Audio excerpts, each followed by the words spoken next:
I'm with Jonathan Feldstein from Genesis 123 Foundation. The world is abuzz at the moment because of some red heifers.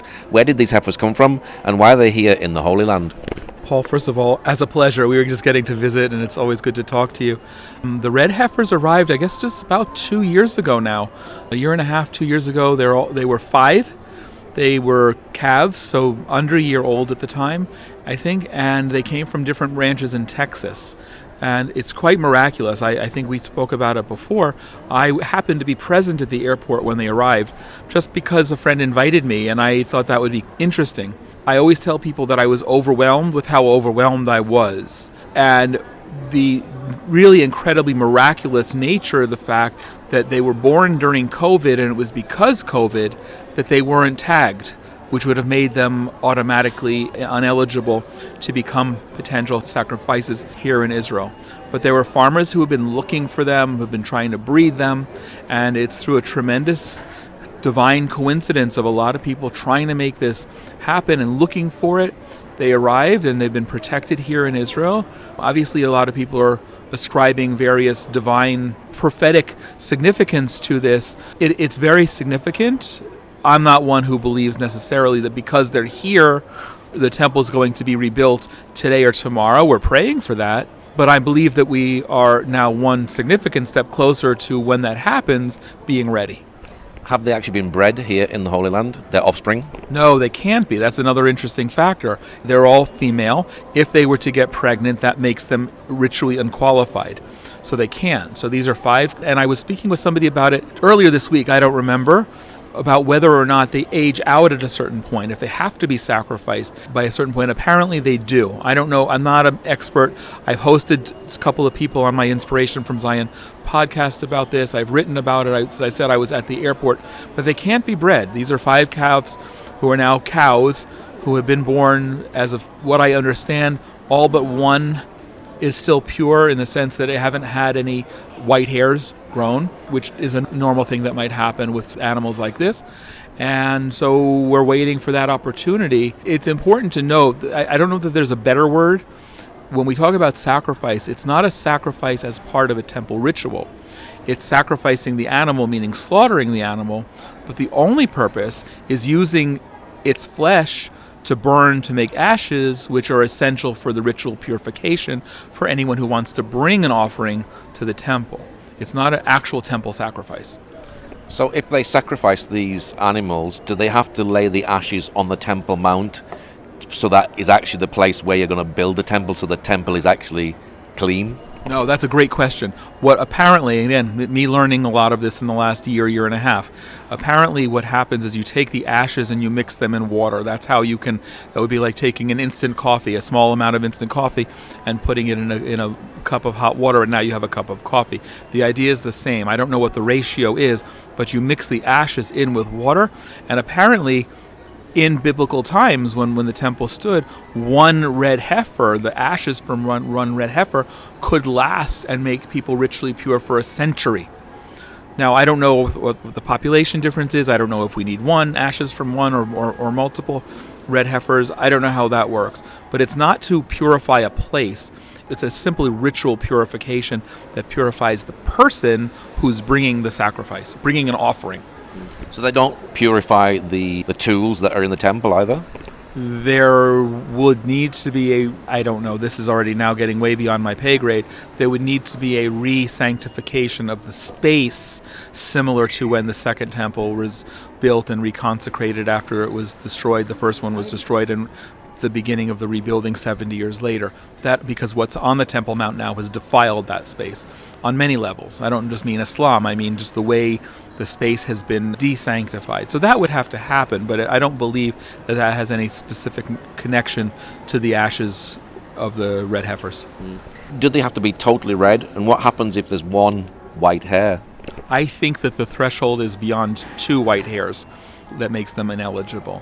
And there are people who are checking this. That's why if I understand correctly, I have not become a PhD on this, but if I understand correctly, 4 of the 5 are still all red. One of them grew hairs that too many white hairs or other color hairs that make that animal ineligible for this. But yeah, they do have to be all red.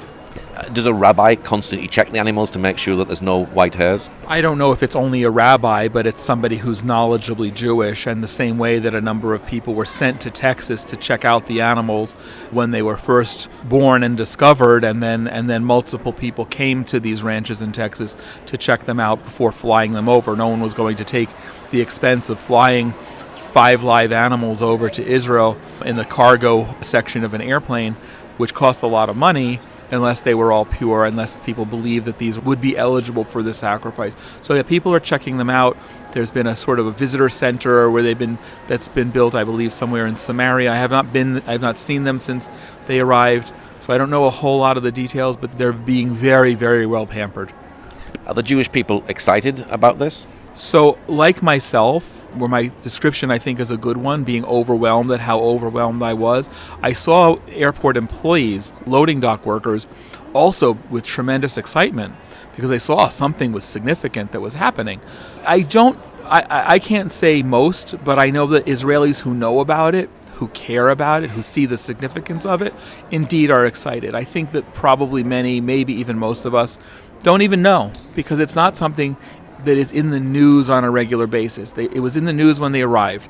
It's been in the news recently because it's now been a topic that Palestinian Arabs and particularly terrorists are using against us, saying, oh, look, they brought these animals to sacrifice and they want to build a temple in place of the mosque. So they're using it as a negative, which puts it in the news in Israel, but I don't think that most Israelis necessarily know a whole lot or even they're here. When they're sacrificed, can they be sacrificed anywhere, or do they have to be sacrificed on the Temple Mount, on the Mount of Olives, or somewhere very, very close to the Temple Mount? Where can you sacrifice them? Somewhere very close. I don't know if it's on the Temple Mount, but I know it's got to be close, and I understand. Again, I'm not involved in this process, but I understand that land has been acquired on the Mount of Olives or in that area that's in sight of the Temple Mount that apparently is suitable for this purpose. And in theory, I imagine some people are planning that. Are they ready to be sacrificed very, very soon? If they're not ready now, it is very soon because they have to be of a certain age, which I think they already are. I seem to remember that this past fall was when they actually became of age or eligible. And again, there's an age by which they are no longer eligible. I don't know what that is. But yeah, people are making that plan. So Passover is coming over very, very soon. So is this a possibility that they may actually sacrifice them round about the Passover time?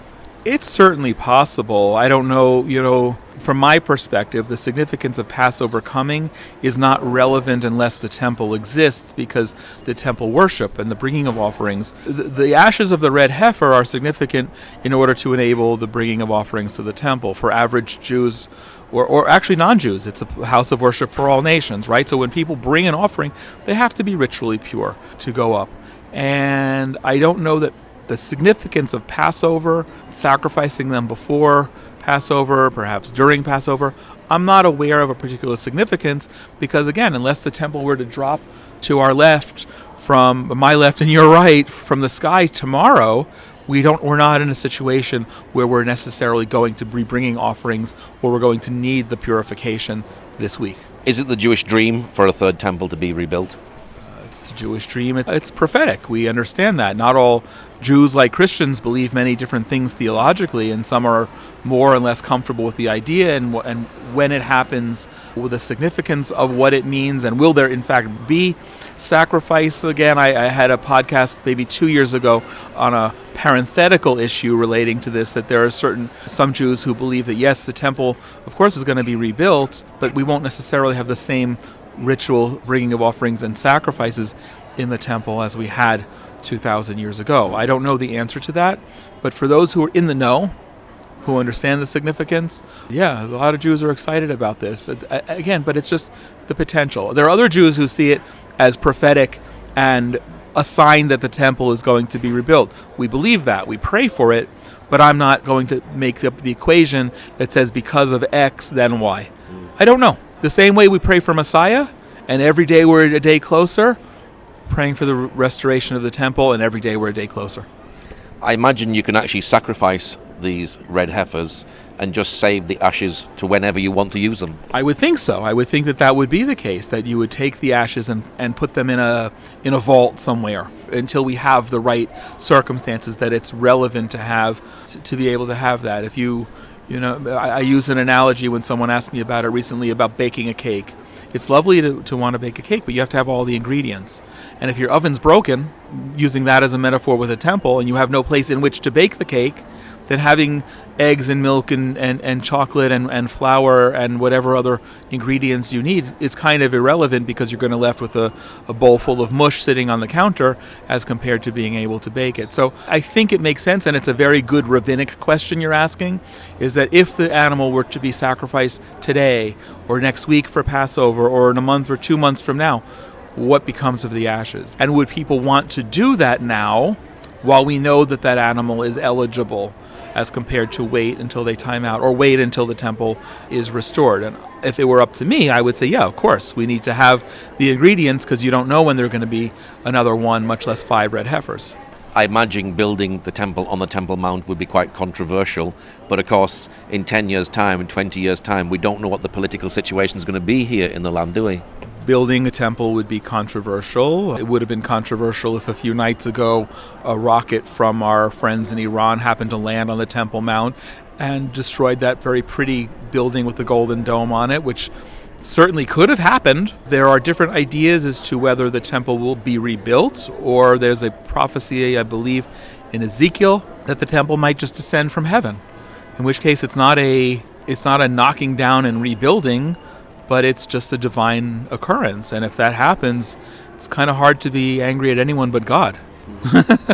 Do you pray every day for the temple to be rebuilt? And what is your prayer today for Israel? Of course, we pray for the temple to be rebuilt every day. Our prayers, for those who are not familiar, are very rote. We pray 3 times a day, and we're praying for that occasion on a regular basis. And we believe that. We believe that God didn't just bring us back. He also promised that the temple is going to be rebuilt. So we know that. We don't know when. God hasn't downloaded the calendar of his promises.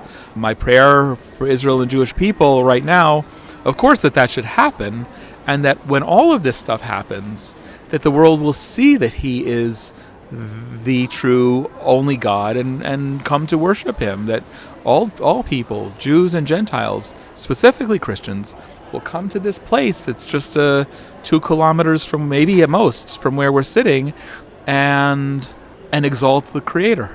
What's your website for people who'd like to know more about your work that you do? Thank you. So the Genesis 123 Foundation can be reached at genesis123.co, or on all social media, Genesis 123 Foundation. Our YouTube channel also is Genesis 123 Foundation, where I post many of the webinars that I referred to and conversations that I do with my own podcast, as well as projects that we're involved with. And of course, always welcoming Jews and Christians from around the world to be involved with what we're doing. Okay, Jonathan, thank you very much. Always a delight, Paul. Thank you.